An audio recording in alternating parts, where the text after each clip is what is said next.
everybody. We're going to start with today's seminar. Today we have as a speaker Professor Francis Juanes.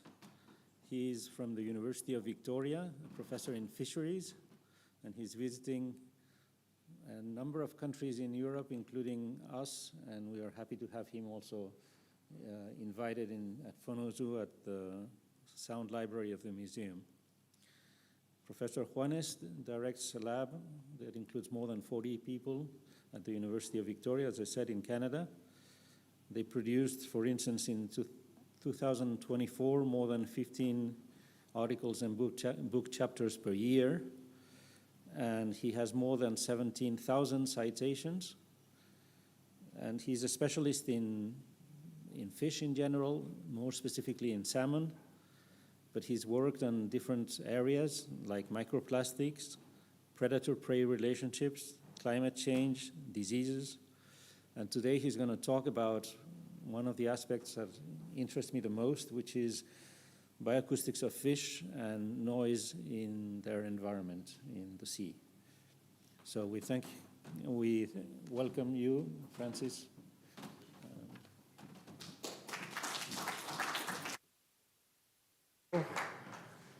Muchas gracias por venir y por la invitación. Quería decir eso antes de cambiar al inglés. So thank you for the invitation, and thank you for coming. I know it's an awkward day on a Thursday, but it's a nice audience. So you all know the title, I won't read it again, and so the caveat is that I'm going to focus on fish today. We've done a lot of work on marine mammals, especially in the Arctic, on effects of noise, but I won't have time to talk about that today, but we can certainly discuss it afterwards. All this work requires a lot of field work, a lot of lab work, and so that means a lot of people. And so here are some of the names. I'm sure I've left many out, and of course, a lot of funding agencies. And so I thank them all because I'm really presenting their work today. So if we can imagine being in a deep and murky and dark habitat, which fish are in most of the time, you might ask yourself, what cues do fish use to communicate? And the first one you might think of is light, because as terrestrial beings, we think about light.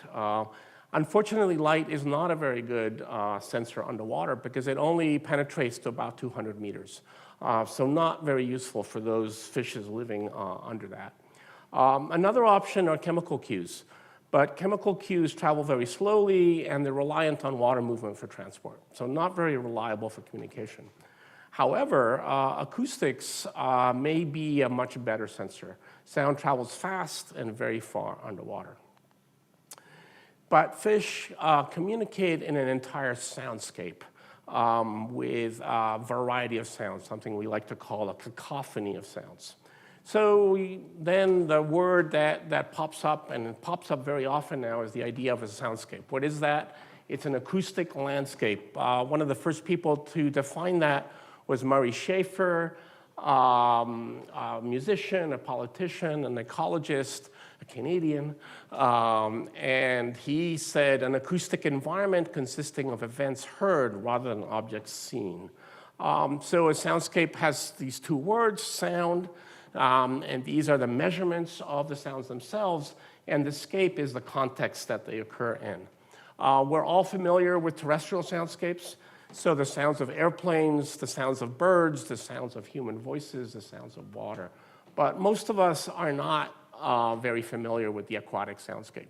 The main reason being that humans don't hear very well underwater. And so as a consequence, we've always assumed that the sea is silent. In fact, that's the name of a very famous book. The sea is not silent. Sound travels much faster in water than in air. Sound attenuates much more slowly than light. Visual cues are reduced by turbidity, which sound are not.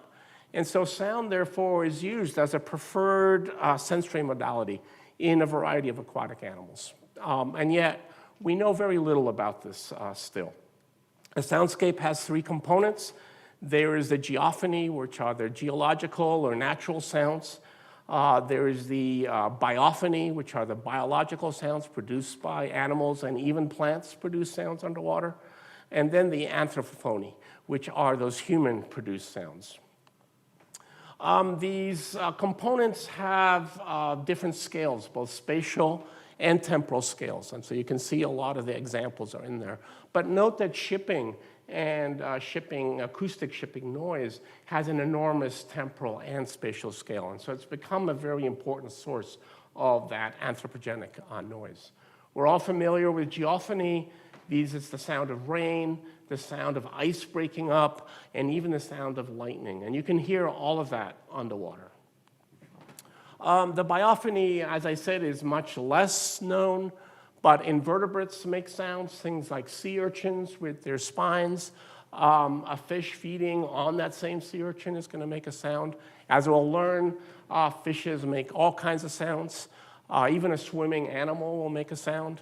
The breaching and tail slapping on the surface, both by marine mammals and by fish, make sounds, often species-specific sounds. And of course, the famous echolocation of orcas and their relatives. So in a pristine environment, it would be the geophony and the biophony that would dominate. But unfortunately, in our modern Anthropocene environment, it's the anthropogenic sounds that tend to dominate. So we're all familiar with some of these, and we'll see if they play.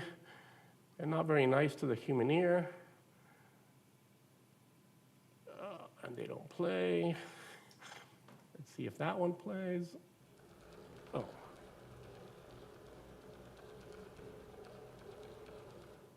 So that would be a ship. Whoops, sorry.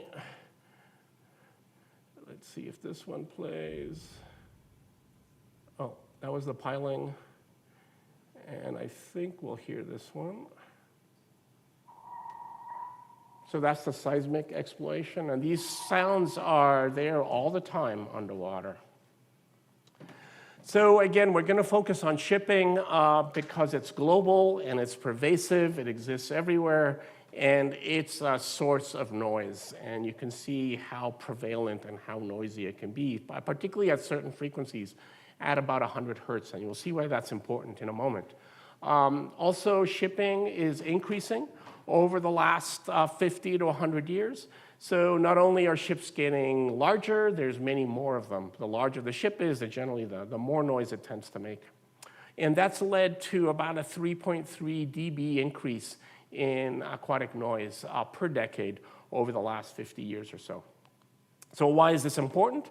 It's really important because, as you can see here, most of the sound produced by anthropogenic sources, such as shipping, overlap completely with fish sound detection capabilities. So it's this frequency range of up to about a kilohertz. And of course, it also overlaps with marine mammals, but in a sense, much less so. So I think you might conclude from this that noise is particularly important for fishes. It's pervasive and it has widespread effects, as I'll show you later. These effects include masking of communication, effects on growth and reproduction, and even predator-prey interactions. So what I'm going to talk to you about today is, first of all, introduce the idea of fish sound production, using fish sound production to monitor fish and habitats, what the impacts of noise are, and finally, what can we do about this? So yes, fish make sounds. Somebody this morning even said, oh, really? Fish make sounds? They do. And so I'm going to try and tell you a little bit about why they do it, how they do it, when they do it. We describe them in all sorts of ways. None of them are very good, but these are human descriptions of what are complex sounds, so pulses and grunts and knocks and drums, etc. But this has been known for a long time, of course. Aristotle knew everything. So even 300 BC, he already said that fish display or produce some sort of sounds, which he called sounds and squeaks. He also said crustaceans and mollusks don't produce sound, so he was wrong about that. But that fish have air or wind inside them, and that they can produce this sound also by rubbing the hard parts. And so that, in fact, is one of the main ways that fish make sounds, is something called stridulation, which is the rubbing of hard parts. So, for example, seahorses rub the edges of their skull. That produces their sound. And lots of fishes have pharyngeal teeth. These are teeth that are inside their mouth, and the rubbing of these produce a sound as well. But the main source and the main method of sound production is something we call drumming. And so these are the use of special muscles. They're called sonic muscles, and they push or they pull on the air bladder as if it were a drum, and they make sounds. So let me show you. I'm going to play you 3 of my favorite sounds, and they've been best studied. So this is the haddock, which is a gatted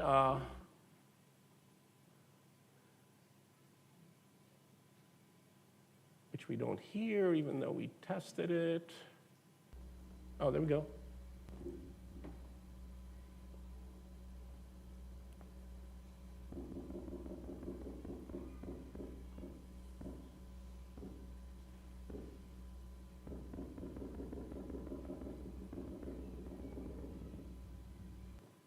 So you can hear, you can understand why it might be called a knock. This is a cuskeel, a very tiny fish that makes a lot of noise.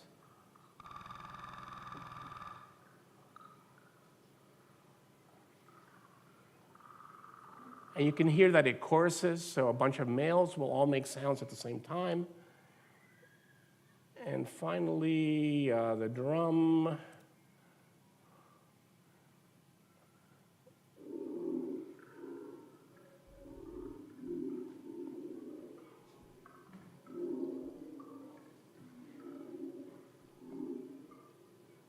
And that one sounds more like a roar, but there's a whole family of fish that are called the drums. So the third way that fish make sounds is through air movement. So the movement of bubbles through the body. And these bubbles come out through the mouth, through the gills, and through the anus. The ones that come out through the anus have become famous after this paper in 2003 because the sounds were called frequently repetitive ticks, also known as fish farts. And so I'll play you that.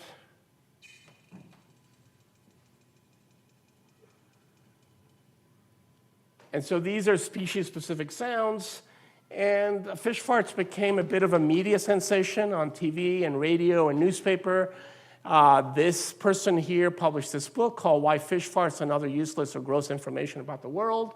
And that paper went on to win the Ig Nobel Award in 2004. I don't know if you're familiar. It's the opposite of the Nobels. And the authors are very proud of that Ig Nobel Award. These sounds, this is what a fish fart, an FRT, looks like. We describe our sounds in terms of amplitude and in terms of spectrograms, looking at frequency differences. And these sounds are species-specific. And so we can use them to monitor species underwater remotely. It's possible that these occur at a slightly high frequency, so it's possible that fish may not hear their own farts, but we can hear them, and that's very important. And we have used them in a variety of systems to distinguish species. So a lot of freshwater fish make these fish movement or these bubble movement sounds, and so we can distinguish these species just by their sounds.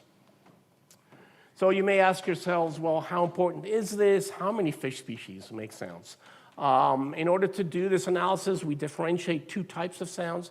There's the passive sounds, and so those are the sounds produced by splashing at the surface, for example. And then there's the active sounds, or sort of more sounds that probably have a function or a purpose. And so in order to do this, we compiled all known information on fish sounds, and it's on a web page called fishsounds.net, and you can go in and search for your favorite species and get a spectrogram, oftentimes get a sound itself, which you can download. So we've collected information on about 1,200 species, all of which have been auditioned, as we call it. About 1,000 species or so make sounds, either active or passive. There's many recordings, and that information is about a year old, so there's certainly more species there than I show. So active sounds are taxonomically widespread. They occur in 130 families and about 1,000 species now. But remember, only about 1,200 have ever been auditioned. And just because those other 200 didn't make a sound on that particular day in that particular environment doesn't mean they don't make a sound on any other day on any other environment. So my friend Rodney put together this graph showing how much work we need to do. So this is the pattern of the description of fish sounds by species. And so over the last 200 years.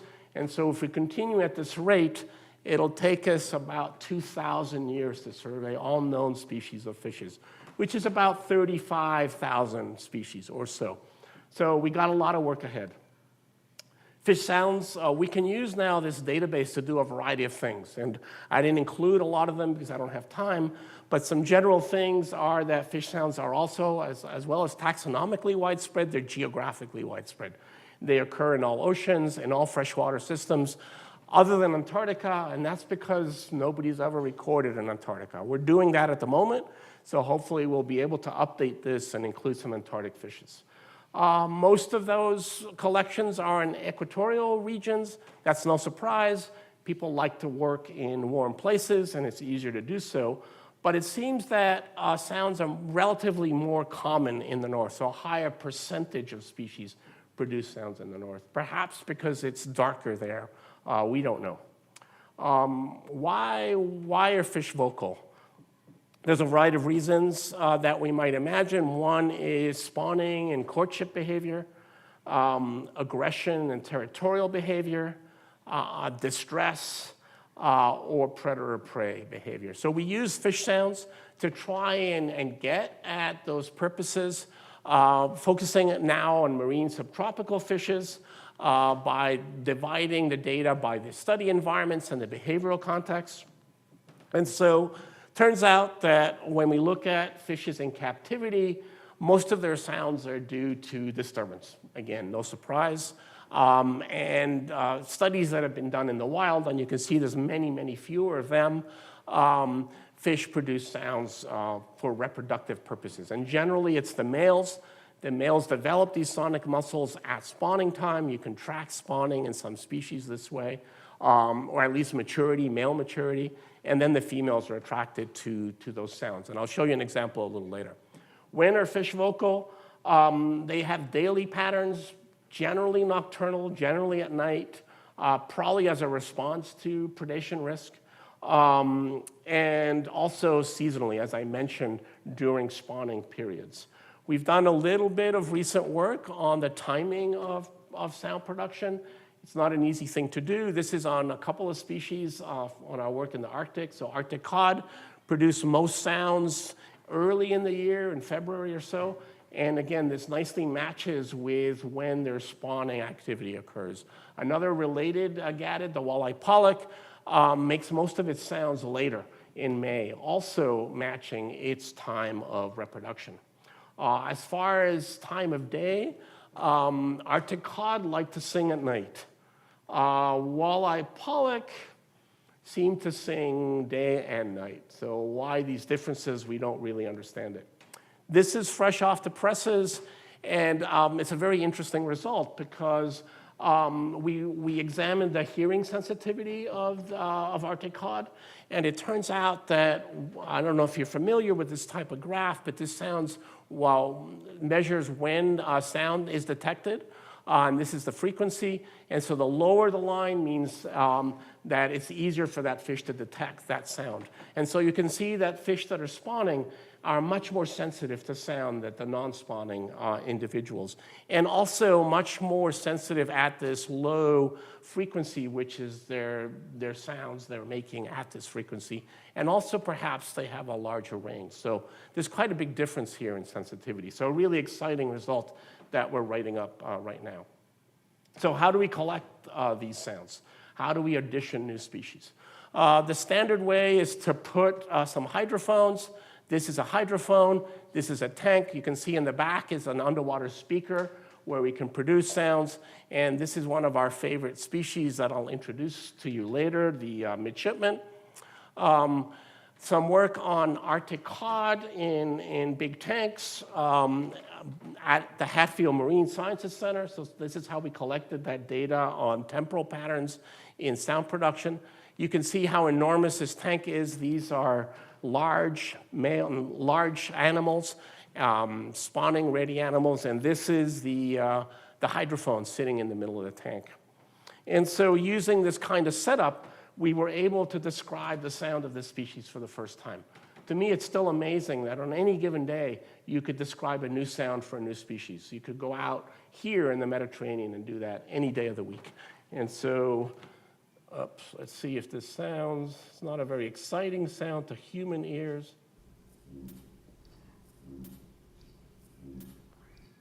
It's more of a boop type sound, I guess you would describe it as.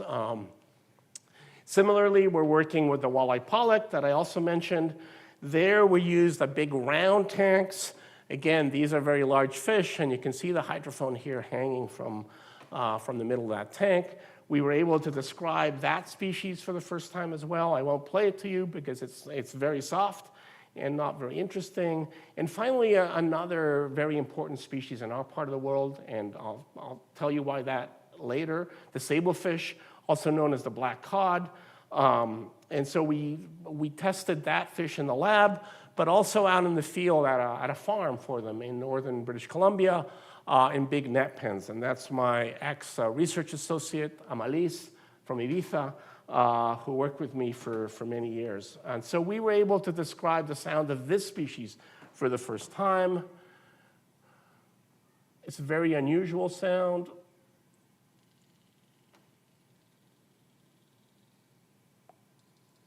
It's more of an echolocation type sound. You can see it looks strange. It's also very high frequency. So it's not clear that they even hear it. We don't know what the mechanism of sound production is for this species. So it's a bit of a mystery.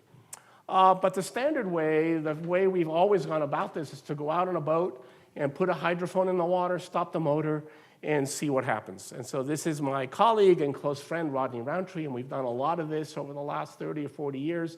This happens to be in the Amazon River in Peru. This is me in a bit of a fake photo, putting a hydrophone in the water. And so, again, this is a modern, typical hydrophone. But we started off with very simple, very portable systems with an acoustic recorder that was called a Nomad, with a battery pack, a temperature logger, and a hydrophone. And we could travel the world recording sounds.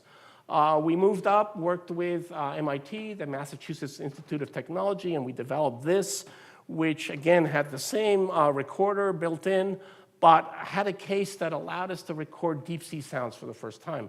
And we did that by deploying the units in fishing gear. And so, again, we were able to record some deep sea soundscapes for the first time.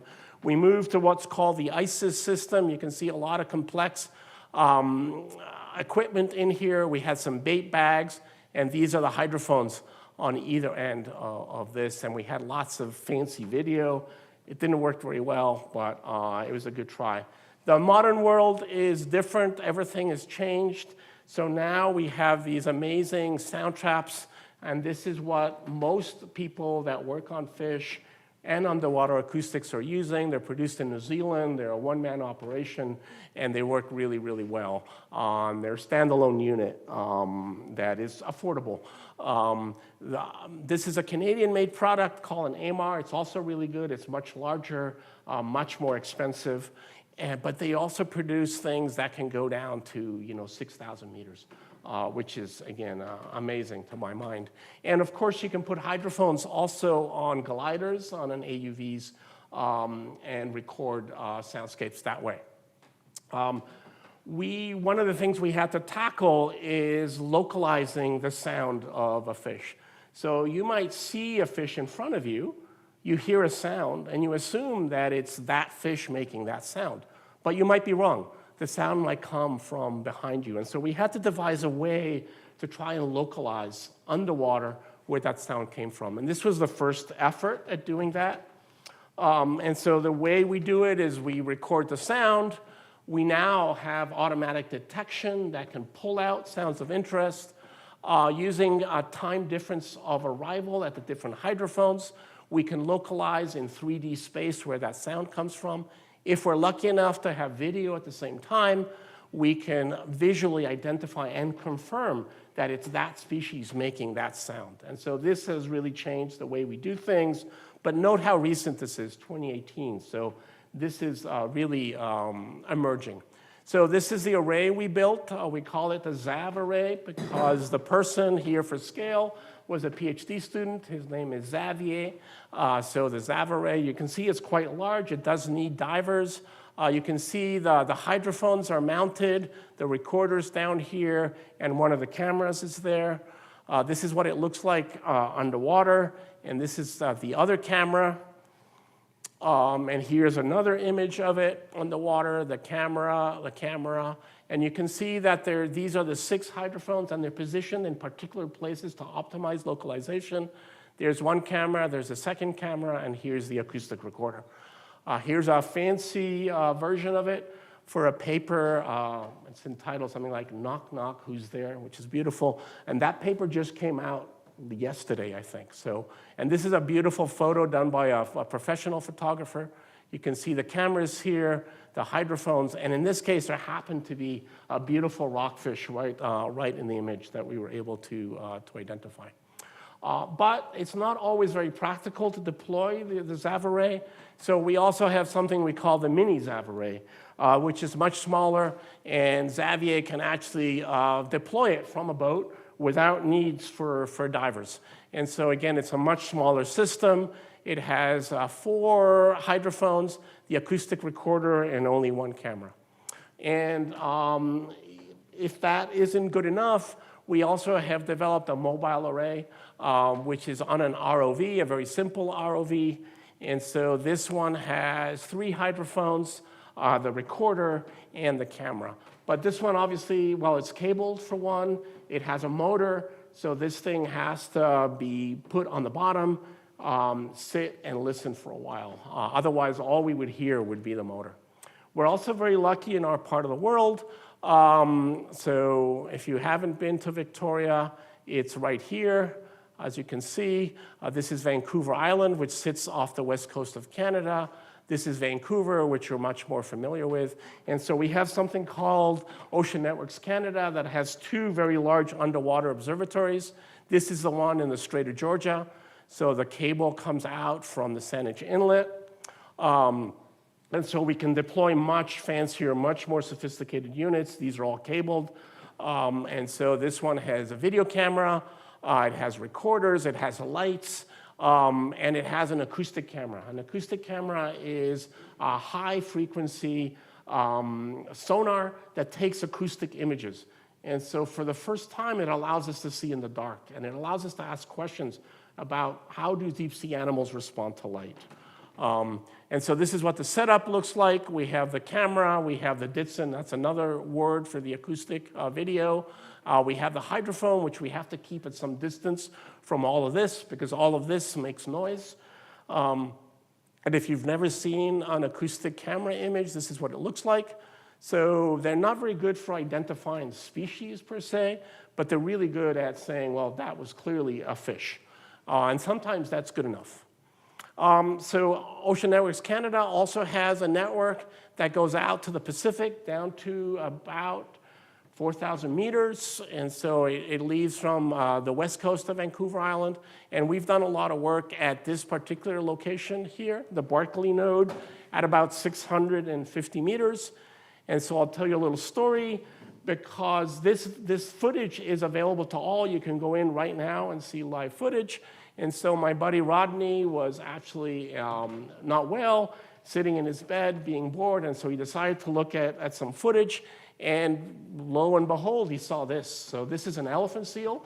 This is at 650 meters. And it turns out that these animals somehow found this way offshore, way deep. We don't know how exactly. And the reason they're there is to go after these sablefish. And so they will come down, they will nap supposedly on the way down. They wait down there in the dark. The lights come on because we're running an experiment. As soon as the lights come on, all the sablefish are attracted to the lights, and the elephant seals have a feast. That sablefish is probably that big, so you can imagine how big that elephant seal is. And they're juveniles. And so this happened over a period of about 6 months. And it got a lot of press. So if you want to learn more about that, it's easy to find.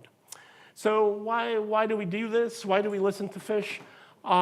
It's because we can non-invasively, we don't need light, we can continuously remote monitor. Now we can do it for over a year without changing the batteries. We can leave it in the Arctic for a year, come back and get that data. Presumably that information can tell us something about the behavior of those animals. For example, we might use it to be able to map spawning locations of species like Arctic cod that spawn under the ice and are very, very difficult to use otherwise. So one of the projects, as I mentioned, was in the Picaya-Samiria National Reserve in the Amazon in Peru. This is a large reserve, and it's a very, very diverse one, as are most in that part of the world. And we were focused on piranha in this case. Piranhas are very morphologically similar. They're very hard to tell apart, but we wondered what their sound production was. And you would hope that a fish that is so has such interesting behavior would have very interesting sounds, but they're not very interesting to the human ear, at least. It's just a little boop.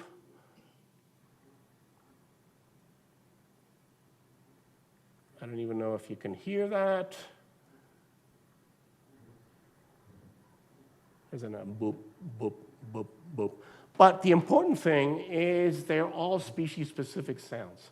And so we were able to discriminate these species that otherwise are very difficult to do so morphologically by using their sounds, because we can calculate a bunch of metrics on each of these sounds. The other thing we can use passive acoustics for is to detect invaders. So both visual and acoustic sensors are useful for this, and I wrote a review paper about that a few years ago. And the main example of doing this on fish is the freshwater drum, which I've already played you the sound of. So this fish did not exist in the Hudson River. It wasn't supposed to be there, and suddenly we heard it. So we knew it was there, and so we were able to use passive acoustic monitoring to not only map where it was in the river, but also how it got there. So there are these canals from the Great Lakes that were built, and this is what the freshwater drum has used to get into the Hudson River and invade. This fish gets very large and potentially can have a huge impact on that community. And so we did that merely through acoustics. So what are the impacts of noise then on fishes? In a recent paper with Spanish scientist Carlos Duarte was a lead author. I was a senior author, and this was published in Science a few years ago. We did a giant review of effects of noise. And so this chart just shows you the number of studies that showed that there were effects of noise on different types of animals. So you can see, obviously, very, very prevalent in marine mammals, but also in fishes. And the main source appears to be ship noise. At least most of the studies have focused on ship noise. We had already published at that point a meta-analysis of the effects of noise on fish behavior and physiology a few years before that. And if you're familiar with this kind of study, these are all the studies that went into, this is the effects of anthropogenic noise. There are other sources of noise that we looked at as well. And so anything to the left of this line means a negative effect. And the overall effect is negative, and you can see that most of the studies showed negative effects. And we split this by behavior and physiology, and so we showed that overall there was an effect on foraging, so fish tend to feed less when under effects of noise. They move more, and they spend a lot more time, energy, in reproduction, which can be seen as a negative thing. They also developed these auditory systems, changes in auditory system, and they also exhibit more stress. None of this is surprising, I don't think. We've also recently done similar kind of study for invertebrates These are much less studied. Their sound production is not understood, but many of them are also sensitive to noise. And so this paper was published about a year ago now, I think December 2024, and it's a meta-analysis for invertebrates. You can see that most of these studies have been done on arthropods and mollusks, and most of the effects that have been looked at have been physiological rather than behavioral. And most of the data points, again, come from studies of anthropogenic noise, although some have produced synthetic noise, other biological noise, and even music. And so people are interested in what the effects of music are, particularly in hatchery environments. And so the results are not quite as clear or as clean as the results for fish, but in general, those synthetic sounds and the human sounds both have negative effects in behavior and physiology. Music seems to be a positive effect, and these environmental sounds have a slight positive effect. And in some systems, it appears that larval settlement is enhanced by sound. But again, it hasn't been well studied yet. So nearing the end now, I hope. I want to key in on an example from British Columbia, where I live, and one of our favorite species. We think it's really beautiful and really attractive. Others don't. It's got very nasty teeth. So it's called a midshipman. It's called a midshipman because it has photophores on its belly that remind people of a Navy midshipman. So this is a very cool fish that lives in the deep sea and comes up in early spring. And the males build a nest. They move rocks around to build a nest. They make a sound. The sound attracts females. The females come into the nest and lay all these eggs on, this would be the roof of the nest. And you can see that they can be very, very abundant. And here's that lonely male. The female leaves. The male stays in the nest, takes care of those eggs for about 2 months without feeding. So it's an amazing system. And so we've published quite a few papers on that. We got the cover page in Fisheries here, and a lot of this work is one of my former grad students, Kenzie. And it's a more complicated story because there are also type 2 males, as we call them. So these are sneaker males that don't produce sounds but get sneak matings. And the females don't produce sounds either. And so there's some beautiful photographs here. This is the male taking care of those eggs in the nest. So this is what the hum sound. It's at about 100 hertz. And this is what it sounds like.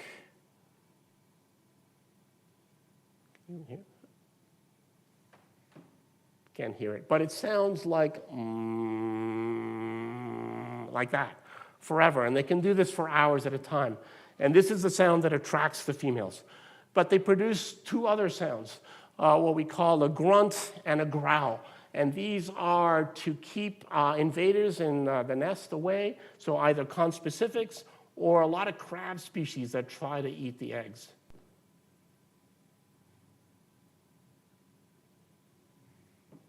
Sorry, it doesn't, but you can imagine what it sounds like, right? A growl.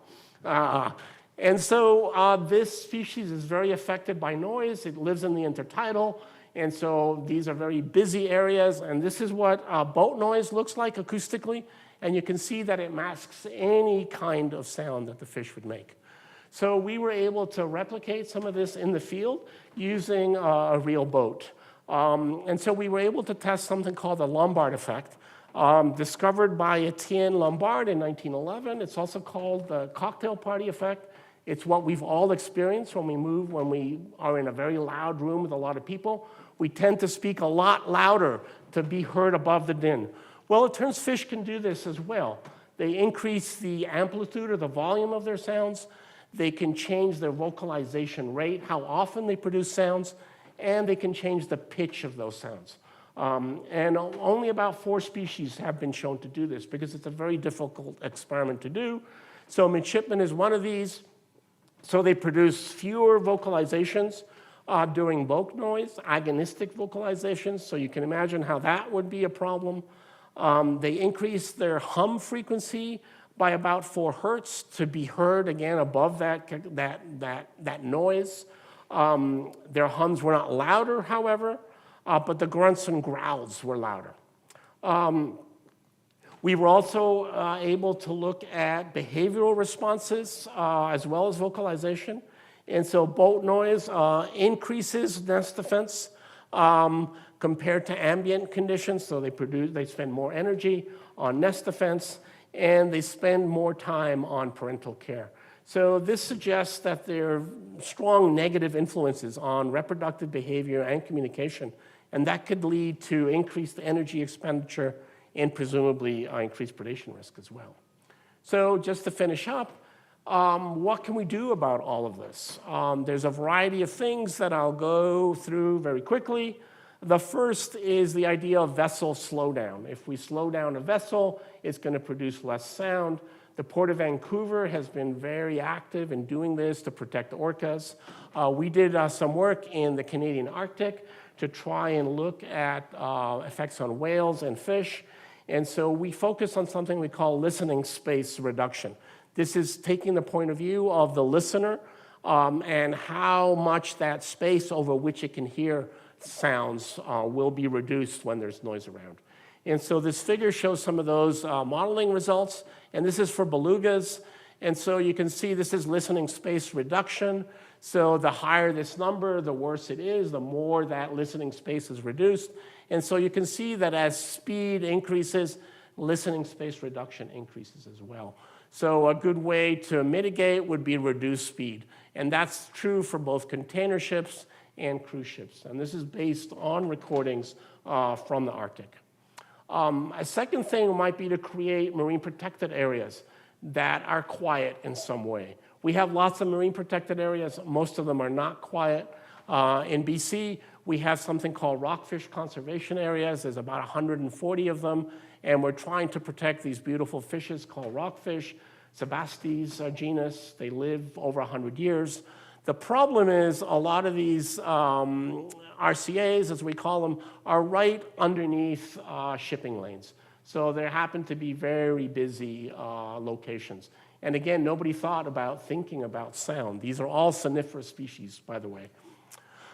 The third thing we need to think more about is ecosystem effects. So if you affect a forage fish, what kind of knock-on effect will that have on its predators and its prey? And we know very little about that as well. This is a very busy slide that I'm not going to, but it's fresh off the presses for a chapter that was just accepted this week. And so this is looking at a particular forage fish. So how does noise affect its availability, its catchability, and its quality to predators? And there's a variety of things you can come up with. So noise can produce direct mortality. It can make the fish move. In this particular case, a sand lance will bury more. If the fish gets injured, it's going to increase its catchability. And finally, quality can be affected as well. If it's feeding less, it'll have less quality to the predator. So the other thing we're working on is habitat-mediated soundscape conservation. Those are a lot of big words to mean that marine ecosystems, as they degrade, will have important influences on the soundscape. So in this case, there's some kelp here, and as these habitats get degraded, noise propagation will increase. So noise can go into these former forests and will reduce communication and listening space. So listening space is that space that I described. Another way to describe it is how far can a fish communicate? And both of those things will be reduced as habitat degrades. We've just published another paper looking at this effect in eelgrass. And it turns out that attached habitat is particularly important, and that transmission loss is increased as you have more attached habitats. So the noise will essentially bounce off the eelgrass. So both eelgrass and kelp habitats are particularly important for soundscapes as well. We think communication, as I'm doing today, is key to teach people about marine conservation and marine soundscapes through the idea of fish sounds. So we've created something called Fish Sounds Educate. So this is our same logo, but with a little cap here. And we published a little bit of how we've gone about doing that, again, in a paper in Fisheries. And so this is a free educational program. All the material is free online. We've done a lot of workshops, a lot of seminars, all the way from elementary school to universities, and it's been a very, very successful program. We particularly reach out to kids. We do a lot of table type of approaches, and we've even written a coloring book for children. About a week ago, we also got a paper published in a journal that I'd never heard of called Frontiers for Young Minds. And so this is a journal that is explicitly meant for kids, for children, and some of the reviewers are actually children. So we published a paper called Noisy Waters, How Sounds Affect Marine Invertebrates, and it's based on that meta-analysis. And this is an image that the journal came up with, which I think is particularly beautiful. So, of course, legislation ultimately is particularly important as well. The US and Canada is a little behind on this. We have strategies in place, but we don't really have any useful legislation as of yet. I would say Europe is a little bit further ahead. It already produced a study in 2008 and a more focused one on underwater noise very recently, 2021. And as of last year, the EU finally has some mandatory limits on underwater noise pollution. This is mainly based on marine mammals, but it's a start, and it's a really, really important start. So unless we take noise, anthropogenic noise, underwater noise, into account, we will continue to have poorly managed marine ecosystems. But if we do, I think there's hope for a much better managed future. And so I think that's it. Thank you so much for your attention.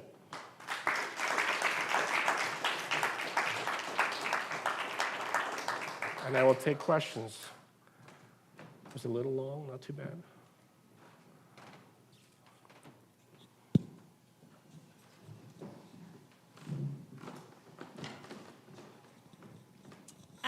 This was great. I enjoyed it really. Thank you. My question is about whether there is a use or an application for fish sound in fisheries, in acoustic surveys. Can you determine which species compose a stock or a mixed stock? We could. Again, this is only emerging, so yes, we can. What we're working on now is to try and determine from the sounds what the abundance is. And so that would be really useful. It's a very, very difficult thing to do, but we're getting there. We're starting to get there, and we think that from the sounds, using the same kind of arrays that I showed you, that we will be able to get an idea of what the abundance is. That was going to be my next question, whether it was quantitative or not. In a mixed school, of course, you'd have to know what the sounds of all the different species are, right? It's kind of like eDNA. You can collect a lot of DNA. If that DNA for that species isn't described, you'll miss it. Well, it's the same for sounds. Most species have not been described. So their sound for rockfishes or for gadids is species specific? All sounds, as far as we know now, that have been collected are species specific. So gadids, a lot of people have worked on gadids, cod and haddock and their relatives because they're so important. Rockfish, we have 47 species of rockfish in BC. And maybe we have sounds for about 5. Hake? Hake, no, we haven't recorded hake yet, but as far as I know. But we should. It's a gadid. It's likely to produce sounds. So most gadids are likely to produce sounds. But, for example, the Pacific cod may or may not produce a sound. So, again, it varies. The sounds are definitely different between species. And people always ask me whether they might even be dialects. It's possible. But, again, we're at the very beginning of this. Thanks. Thank you.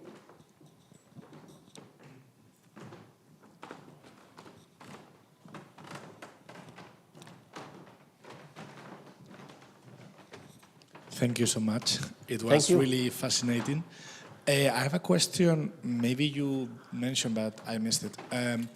I guess that if you produce a sound, a predator can locate you and you become prey. Have you seen difference between freshwater and marine fishes? Because marine is more open and freshwaters are more close, and maybe that means that they can locate you easily, or? No, we haven't studied that. Again, very difficult thing to study. I would say that freshwater ecosystems have not been well studied in terms of sound production. You'd think they would because they're easier to access, but they haven't. We published a really nice chapter on salmonids and their sounds in freshwater, which is one of the first studies. So I would say that maybe freshwater fishes tend to produce more of the very quiet sound, a bubble formation sound. So maybe that has something to do with predation. We don't know. So yeah, again, we don't really know, but it's possible. I took out the slide, but certainly in rivers that have piranha, when there are piranhas feeding, it's very noisy. So it seems that all the prey are calling out to each other and saying, there's a piranha. These are very turbid environments as well. So there's no visual there, it's only sound. And so it's very clear that piranha feeding will lead to sound production of their prey. Thank you. Thank you very much. You just discovered a full new word for me here, I never heard before. My question about the signals is that you found that many of the sounds were produced in the context of reproduction. Were produced where, sorry? In the context of reproduction. Yeah. Do you have any evidence of elaboration? I mean, are these just referential signals that they tell you this belongs to this species, is a male of this species? Or is there any species in which you find elaboration not in diversity, but perhaps in strength of the signal, pulse rate, any of these things that sexual selection... At the individual level, do you Yeah. mean? Oh, no, we don't. I mean, we're at the point where we're just describing species. So from there to individuals, we're a long ways away. There's a couple of problems. One is recording sounds in the lab is really difficult. It's difficult and it's complicated scientifically because you put fish in a tank. The acoustics bounce off the tank, so it's not a very good way to do things. So you have to move to the field. That means you have to be in the field, in the water at some depth with cameras and hydrophones. And so very difficult to get at that kind of level of response yet. I think we'll get there, but... But can you guess, for instance, that some species may have differences in terms of pulse rate or the amount of...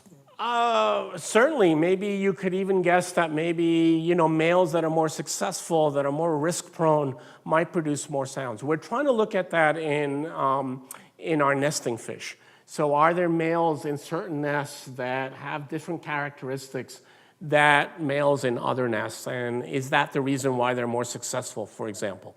But again, we're not recording individual nests, individual males is really hard because these nests are not that far apart. And so you hear them all. And there's a lot of noise always in the environment. So it's a really interesting question, but one that's very hard to get at least underwater.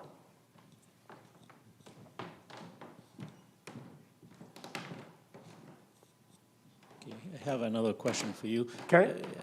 I know that some of the ships are now being built with a certification about how much noise they make. Yes. How often do you see those ships, and does that make a difference? I think it's called e-silence or something like that. Yeah, I don't know much about that. So I don't know. I can't really comment. I know there are moves to do that, but I don't think most ships are quiet yet. Plus, it's not just the big ships.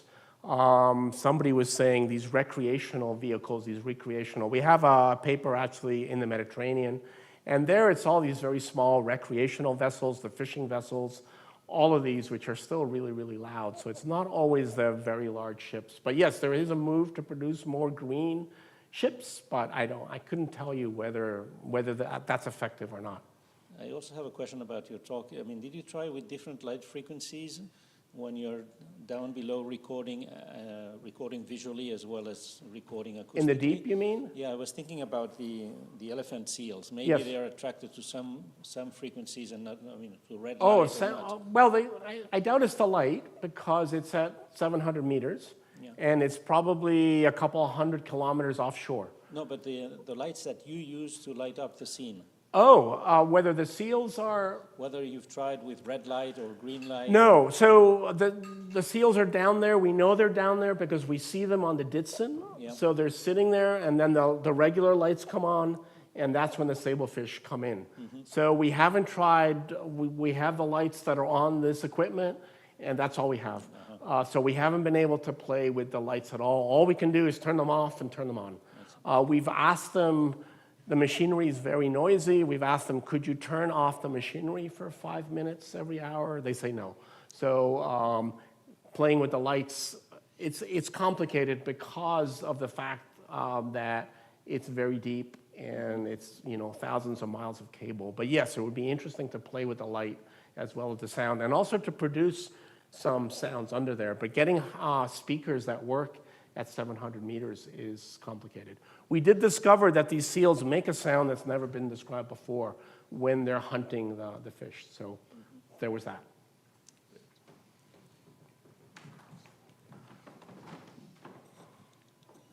I have to confess, first of all, it was me this morning who said I didn't know fish made any sounds. Who else didn't know that fish make sounds? Oh, maybe, yeah, so you're not the only one.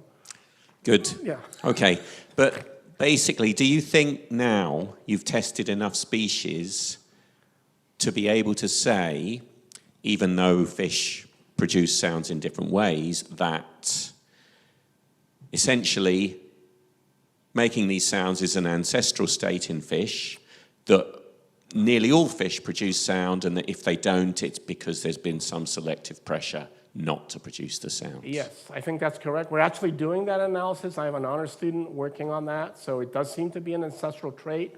It's been lost and recovered a few times in different families. So yes, I think it is widespread in that way. It makes a lot of sense for something that living in an aquatic environment and often in the dark. And yes, I think there's probably 20,000 species that make sounds, but how they'll ever know that, I don't know. Okay, if we have no more questions, we thank you again for your presentation. Thank you very much. All right, well, thank you.